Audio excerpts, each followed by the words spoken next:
ఒకప్పుడు రాయలసీమ రాళ్ల సీమగా మారిపోతుందని, ఎడారిగా మారిపోతుందని, దీన్ని ఎవరూ కాపాడలేరని ఆ రోజు అందరం కూడా ఆలోచించే పరిస్థితికి వచ్చాం. నేను 95లో కూడా చూశాను. రాయదుర్గ నియోజకవర్గం ఎడారిగా మారిపోతా ఉంటే, ఎడారిగా మారకుండా ఉండడానికి వందల కోట్ల రూపాయలు ఖర్చు పెట్టి మనం కార్యక్రమాలు చేసిన సందర్భం.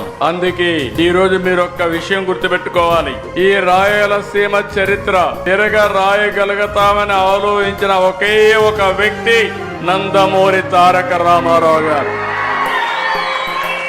ఒకప్పుడు రాయలసీమకు నీళ్లు రావన్నారు, కొంతమంది రాజకీయాలు చేశారు. ఇప్పుడే కేశవ్ గారు చెప్పినట్టు ఇక్కడ పెత్తందారులు ఉన్నారు. అందరూ పేదరికంలో ఉండాలి, కొంతమంది మాత్రం పెత్తనం చేయాలి. కానీ ఈ రాయలసీమను బాగు చేయాలని ఎప్పుడు ఆలోచించలేదు. ఆ రోజు ఎన్టీ రామారావు గారు ముఖ్యమంత్రి అయినప్పుడు అంద్రి నీవా, గాలేరు నగిరి, తెలుగు గంగా ఇలాంటి ప్రధానమైన ప్రాజెక్టులకు శ్రీకారం చుట్టిన ఒక ఉన్నతమైన నాయకుడు ఎన్టీఆర్ అని మరొక్కసారి మీ అందరికి విజ్ఞప్తి చేస్తున్నా.